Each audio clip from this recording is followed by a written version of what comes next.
안녕하세요. 메디컬 포커스 나다현입니다. 연일 30도가 넘는 무더위가 이어지고 있죠. 다들 지치기 쉬운 날씨지만 특히 당뇨병이 있거나 혈당이 높은 분들은 이 혈당 관리에 더욱 신경을 써야 되는 계절인데요. 오늘 이분과 함께 이 여름철 혈당 관리 어떻게 하면 슬기롭게 할 수 있을지 알아보겠습니다. 건양대학교 병원 내분비내과 우신영 교수님 모셨습니다. 교수님 안녕하세요. 안녕하세요. 요즘 날이 정말 덥죠? 네, 많이 덥습니다. 저는 이제 진료실에 있어서 에어컨을 잘 틀어주시는데 밖에 나가면 많이 더운 것 같습니다. 맞아요. 정말 다들 지치기 쉬운 날씨인데 이럴 때일수록 이 당뇨병이 있으신 분들은 더욱 먹는 것에 신경을 쓰셔야 되잖아요. 덥다고 요리하기가 귀찮으셔서 저 오늘 감자 먹었어요. 혹은 고구마 쪄 먹었어요. 이렇게 오시는 분들이 많으실 것 같은데 실제로 혈당을 높이는 데는 되게 주범이 될 수 있다고요? 여름에는 아무래도 불 쓰고 하는 게 많이 덥기 때문에 간단하게 옥수수나 뭐 감자, 호박 이런 걸로 대충 때우시는 분들이 계신데요. 당이 있으신 분들은 이런 것들이 혈당을 빨리 올릴 수 있기 때문에 조금 주의가 필요하다고 볼 수 있습니다. 그러면 저처럼 이 당뇨가 없는 사람들도 혹시 계속 아침마다 뭐 고구마나 감자로 시작하면 혈당이 안 좋을 수 있을까요?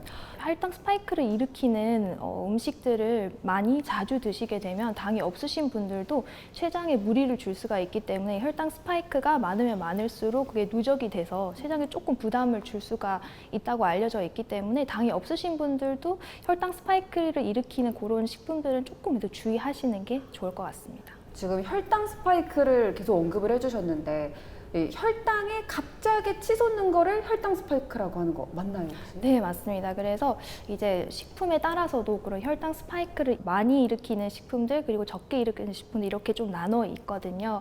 그래서 스파이크가 일어나면 일어날수록 그만큼 췌장은 빨리 짧은 시간 내에 인슐린을 짜내야 되기 때문에 그만큼 이제 무리가 갈 수 있다고 이렇게 볼 수가 있습니다. 근데 이 당뇨병이 무서운 게 아무래도 합병증이 아닐까 싶습니다. 이 온몸에 합병증이 일어날 수 있다고 하는데 어떤 종류의 합병증이 좀 생길 수 있을까요? 당뇨병은 사실 그 자체만으로는 딱히 증상이 없어서 진단되시고도 수년간은 뭐 특별히 불편함 없이 이제 일상생활을 다들 하시는데요.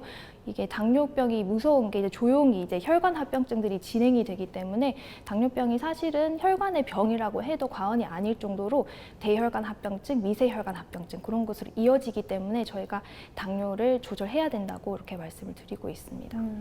어떤 합병증이 가장 좀 많이 발생을 할까요? 대혈관 합병증 같은 경우에는 심근경색이라든지 뇌졸중 그런 것들을 포함하고 있고 이것이 무서운 이유는 이제 당뇨 진단되기 전, 당뇨 전 단계에서도 발생을 할 수가 있기 때문에 주의가 필요하고 미세혈관 합병증 같은 경우에는 이제 당뇨 망막병증이라고 해서 눈혈관에 오는 합병증으로 보실 수가 있고 그리고 이제 신경병증이라고 해서 이제 손끝이나 발끝에 있는 이제 혈관들과 신경에 손상이 가서 생긴 합병증이라고 보시면 되겠습니다.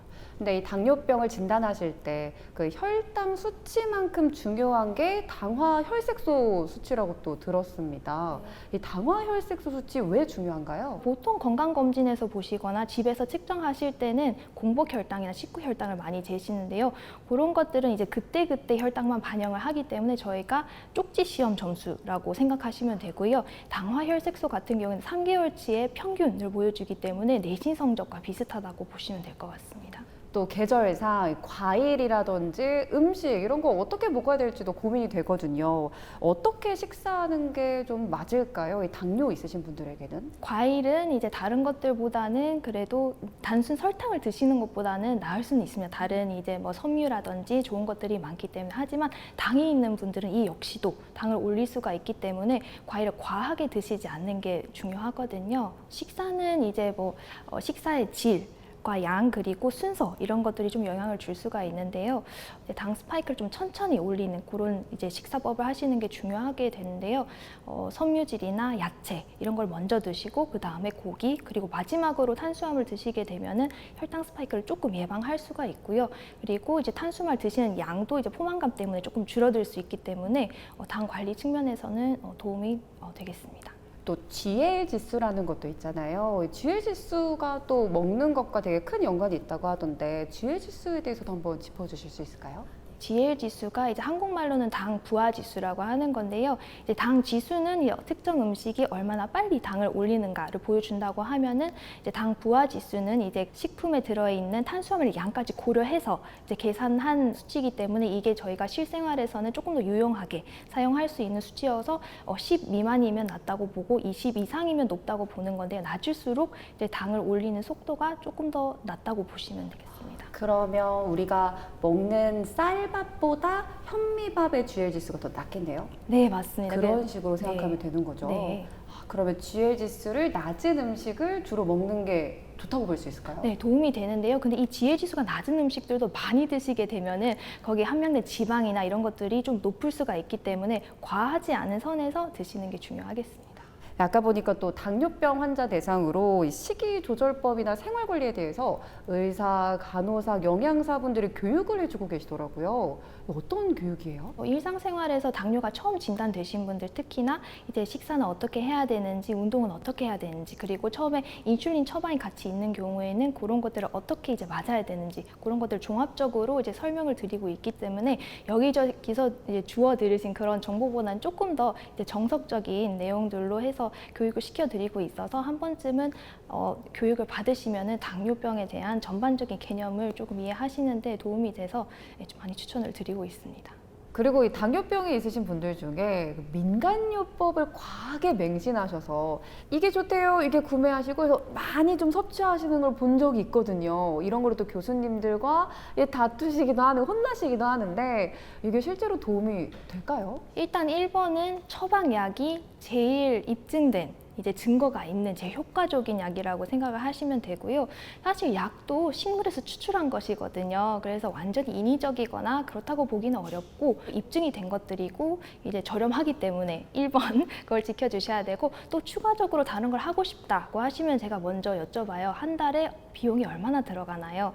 보통 3만 원 이상이면 약부터 먼저 드시고 차라리 그 돈으로 헬스장을 등록하시는 게 낫지 않을까요? 이렇게 권유를 드리고 있고요.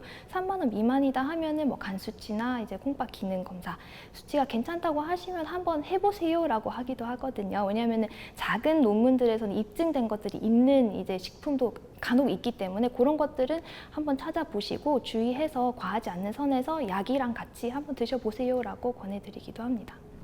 이 교수님 말씀처럼 가장 중요한 건 약과 운동이라는 걸 꼭 기억해야겠습니다. 이 정도쯤은 괜찮겠지 하고 과하게 드시다가 큰일 날 수 있습니다. 우리 절제하는 생활 잘 지키면서 이 합병증이 무서운 당뇨병 그리고 혈당 관리 잘 해보면 좋을 것 같습니다. 그럼 또 다음 이 시간에 교수님과 함께 이 당뇨병 또 혈당 관리에 대해서 더 자세히 알아볼게요. 그리고 교수님 인사드릴까요? 다음 이 시간에 만나요. 안녕.